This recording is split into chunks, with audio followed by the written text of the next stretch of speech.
Uncle Sam's backbone. My plan for the day was to ride 54 miles over South Pass to Farson, Wyoming. Things started off on a bad foot, less than 100 yards into the day's ride, when I rolled off the trail and into soft sand on a ridiculously steep climb out of Rock Creek Hollow. I had to push the bike and trailer to the top of the grade. Not the end of the world, but in retrospect, a harbinger of bad times ahead. Once out of the hollow, I was into the wind. This was not a gentle morning breeze, nor a light stirring only to freshen later in the day.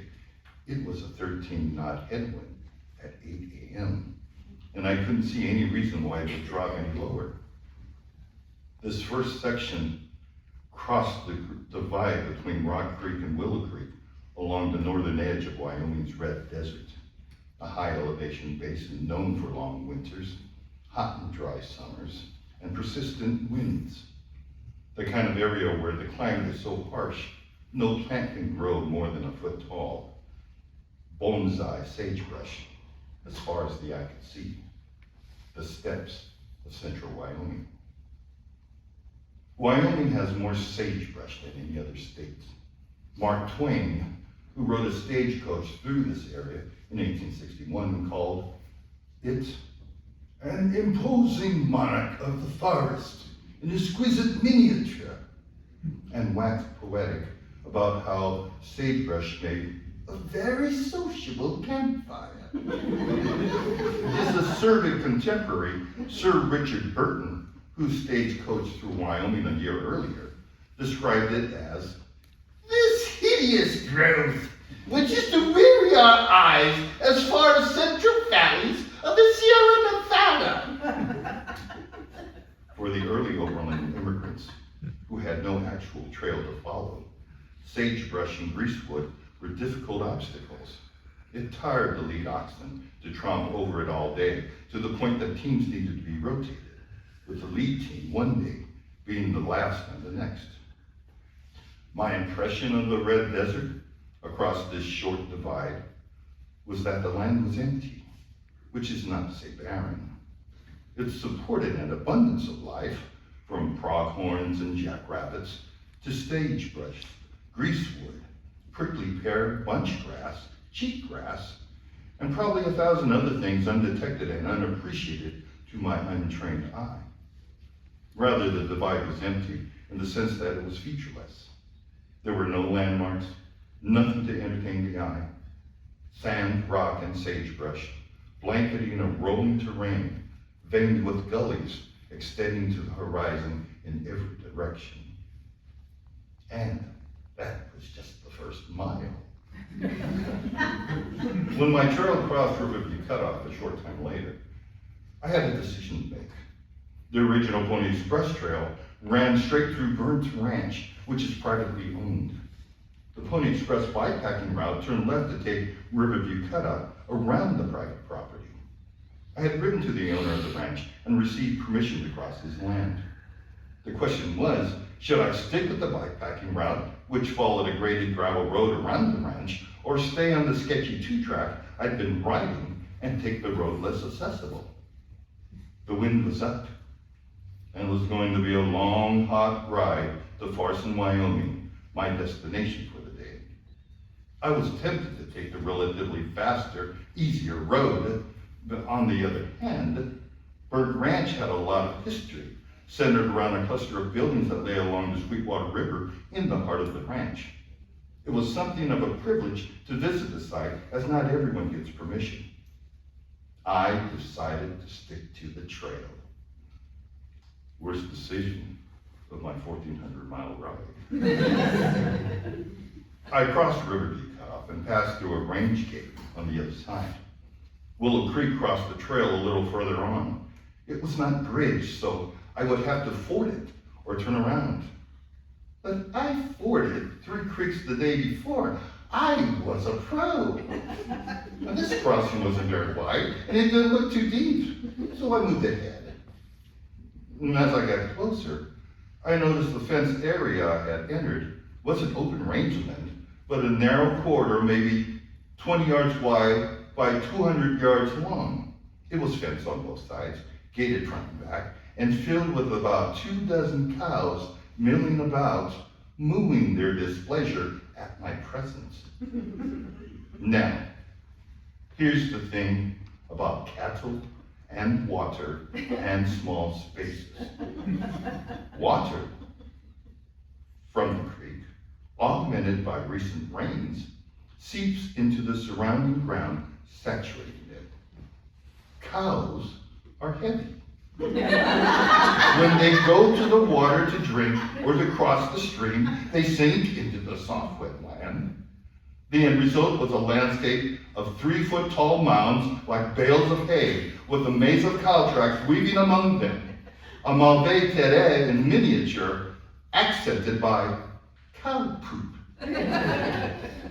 Well, I might have been able to negotiate a labyrinth of cow-defiled paths among the mounds if I only had my bike.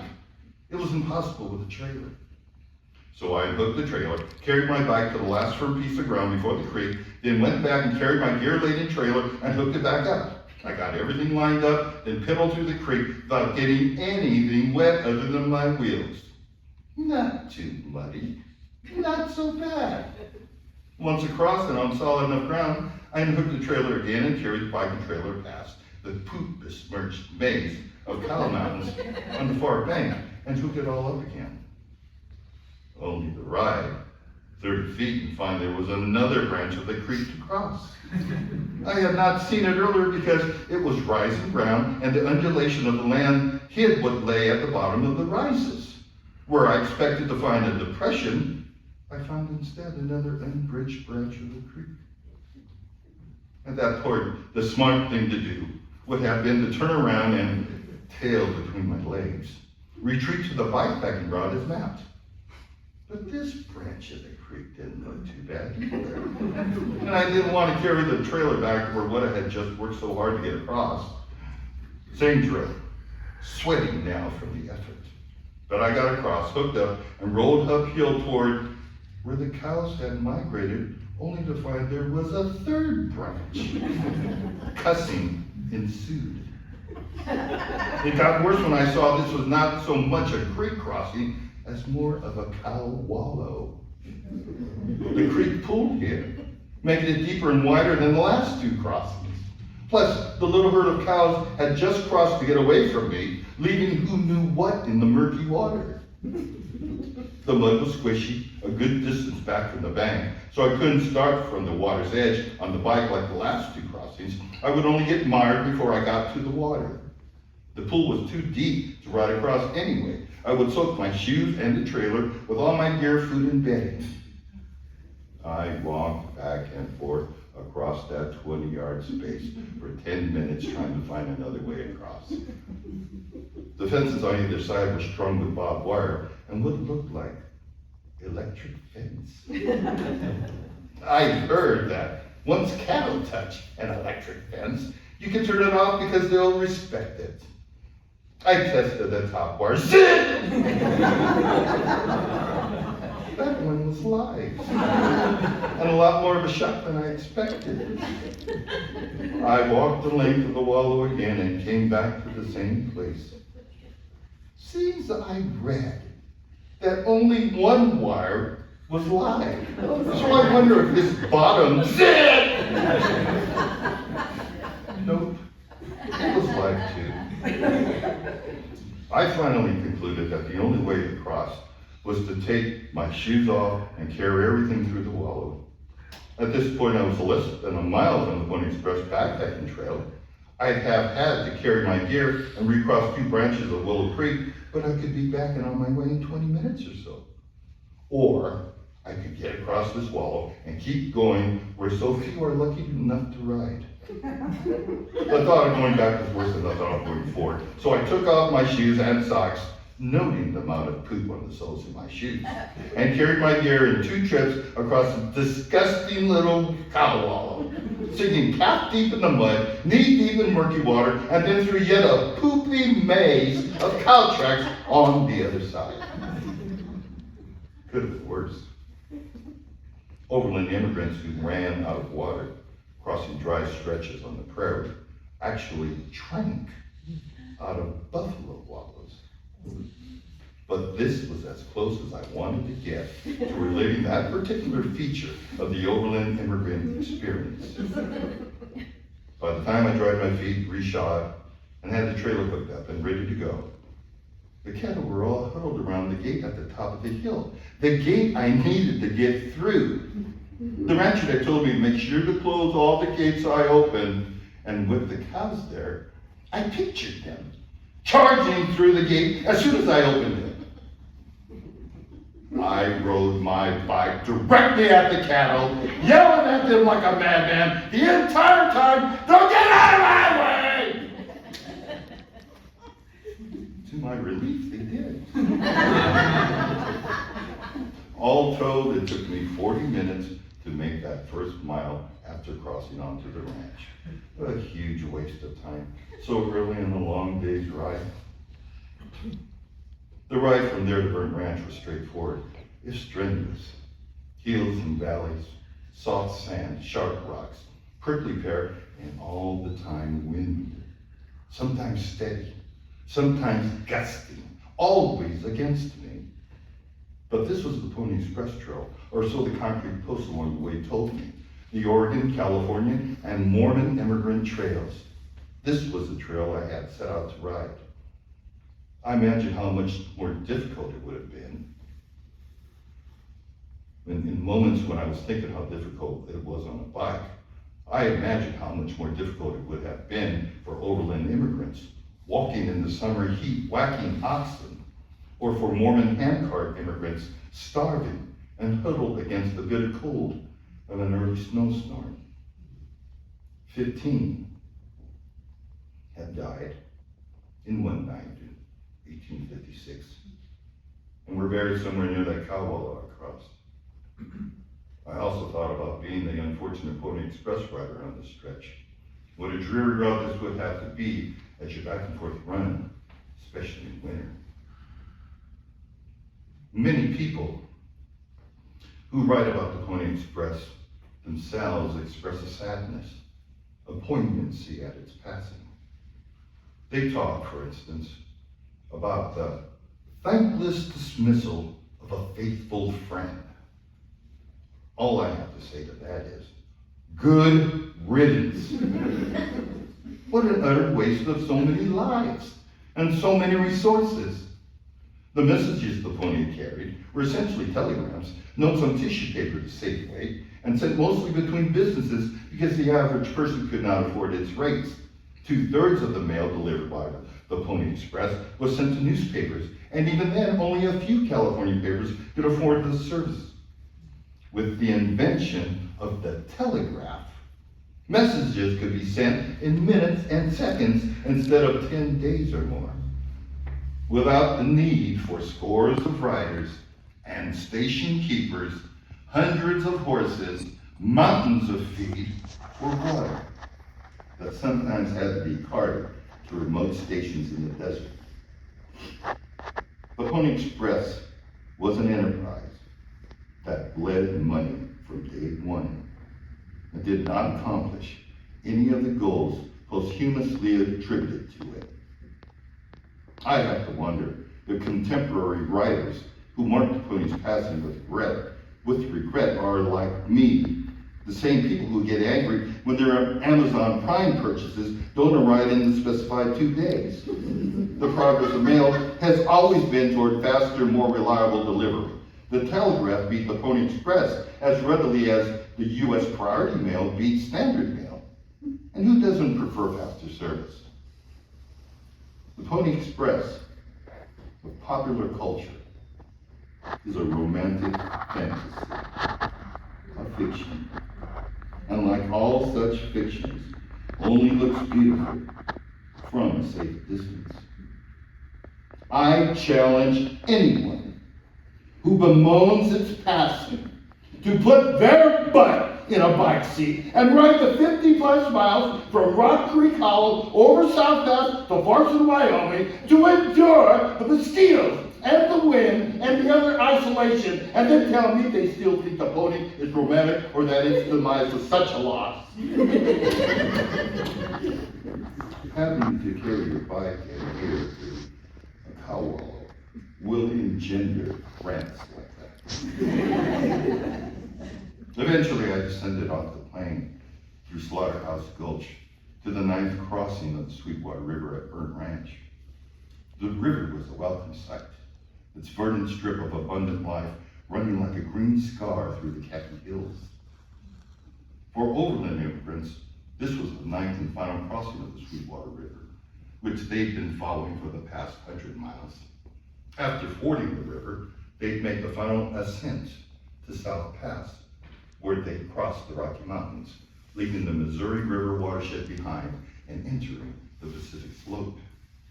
Settlements in the area were deliberately set on fire at least 3 times in 1857, 1866, and 1868. The name Burnt Ranch dates from the 3rd. From Burnt Ranch, I climbed back up to the plain from the river bottom and was once again riding into the full force of the wind. Nothing to do but put my head down and do it. Along the way, I passed interpretive signs placed by the Bureau of Land Management, marking the Oregon Buttes and Twin Mountains. These landmarks, along with Pacific Buttes, helped guide the immigrants over South Pass. I hadn't seen another person since 24 hours earlier, which made me wonder, how many people actually approach from this direction and stop to appreciate these signs? Finally, I reached South Pass. It had taken me a month to ride this far. It took prairie schooner immigrants twice that long. For them, South Pass marked the halfway point of the overland journey, and they often took a break here to celebrate this milestone. I decided to follow suit and stop to reflect on the accomplishment of making it to the crossing of Uncle Sam's backbone, the Continental Divide. South Pass has been called the Panama Canal is the central route and the gateway to the west. It is the primary topographic feature that define the Oregon, California, Mormon immigrant, and Pony Express trails. They all led to and away from this point because it was the only pass through the Rocky Mountain Cordillera wagons could traverse between Marias Pass, near the Canadian border, and Guadalupe Pass, just above Mexico. Americans praised it as confirmation of the country's manifest destiny. The deeper significance of this God-given pass through the Rocky Mountains is that it enabled the transformation of the American West in little more than 1 generation. Up until 1846, crossing South Pass meant leaving the United States. The U.S. and England shared possession of Oregon, which started at the crest of the Rocky Mountains, and Mexico claimed the rest. By 1854, just 8 years later, the U.S. owned it all. But in facilitating such a rapid transformation, this relatively easy passage, excavated by the finger of God, encouraged American citizens and the U.S. government to crush any and all indigenous people who might slow the juggernaut of the American empire. South Pass is not the claim. It is a topographical feature, not a sentient being. But the ease of westward movement it facilitated fit hand in glove with the American ideology of having a divinely given right to wipe anyone in its way off the face of the earth. The pass itself is anticlimactic. It is a 20-mile wide saddle-mounted narrow gap. In his 1842 survey, John Fremont estimated that the final approach was about equal to the ascent of Capitol Hill from the Avenue at Washington. Emigrant descriptions often remarked how unremarkable South Pass appears. Some didn't even know they crossed it until a few miles further and noticed the river is flowing west instead of east, or because they were now catching trout, which only live west of the Rockies. After my break, I found myself once again crossing the barren Wyoming steppe in the face of the howling wind. The west side of the pass was even less hospitable than the east. Barren, exposed rock, washed out road. It trended downhill, but the trail was in such bad condition, I still had to ride slowly. Eventually, I reached Highway 28. It was busy, but the smooth pavement was a welcome break from the rough trails I'd ridden up to that point. 5 miles along, I came to a pullout with a monument marking the parting of the ways. During the overland immigration period, a sign purportedly stood near the parting. On it was written, Oregon, with an arrow pointing right, and California, with an arrow pointing left. It was said that those who could read turned right, and that the rest turned left. An anecdote written by an Oregonian, no doubt. As it turned out, the monument stands at a point known as False Parting of the Ways. The real spot was some miles west off of Gravel Road. The Pony Express bikepacking route left the highway at the false parting to take that road. So in a sense, I found myself at a personal parting of the ways. I could veer off the highway and continue over gravel roads, or I could continue on pavement. Both roads led to Farson. The gravel road less directly so.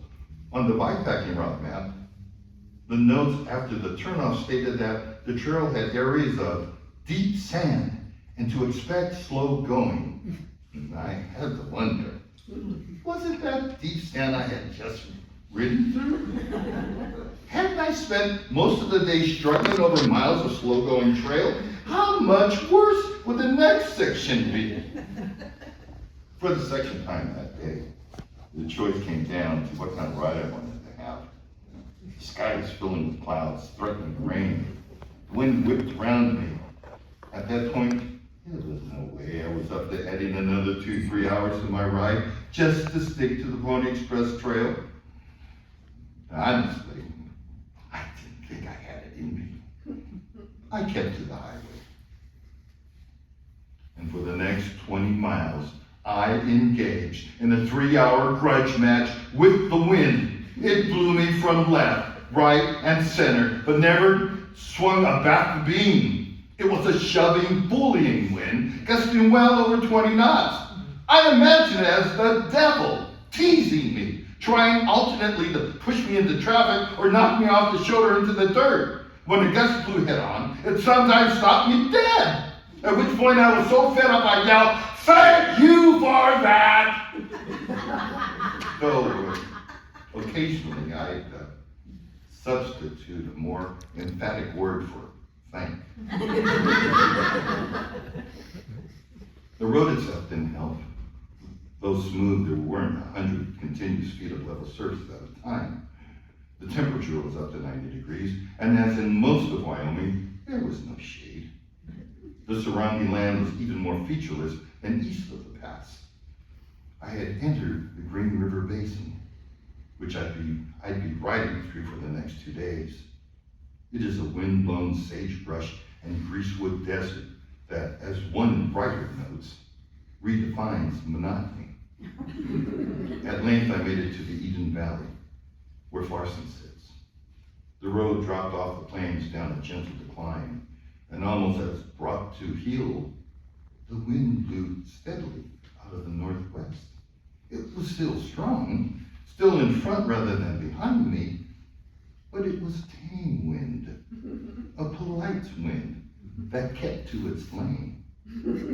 I could work with that for the last few miles. By the time I hit Farson, Wyoming, I'd been on the bike 8 hours. Not an incredibly long day by some standards, but they were not an easy going 8 hours. I was beat. Farson is a tiny high desert town, a crossroads of 2 highways at the confluence of the Big Sandy River and Little Sandy Creek. The town wasn't much more than a gas station, a post office, and Farson Mercantile. I heard that the Mercantile sold ice cream and that there was camping somewhere nearby. And I didn't know if either piece of information was true, or if so, which would make me happier. I sat a while on the Mercantile's outside deck and drank electrolytes and had a snack, and generally stabilized myself to the point where I could walk a straight line and speak coherently, two things I had not needed to do for the past day and a half. I went inside and was happy to see they offered 5 sizes of ice cream, from baby scoop to 4 scoops. I ordered the 4 scooper, and I swear it was at least a quart of ice cream. Everyone in the shop who saw me carrying it pointed or laughed. As I was paying, I asked about camping. The clerk told me there was free primitive camping behind the store. I felt a huge wave of relief. No matter how primitive the camping was, it meant no more riding that day. And I had a boatload of ice cream to eat in the meantime. Life had turned from bleak to plush in the space of an hour.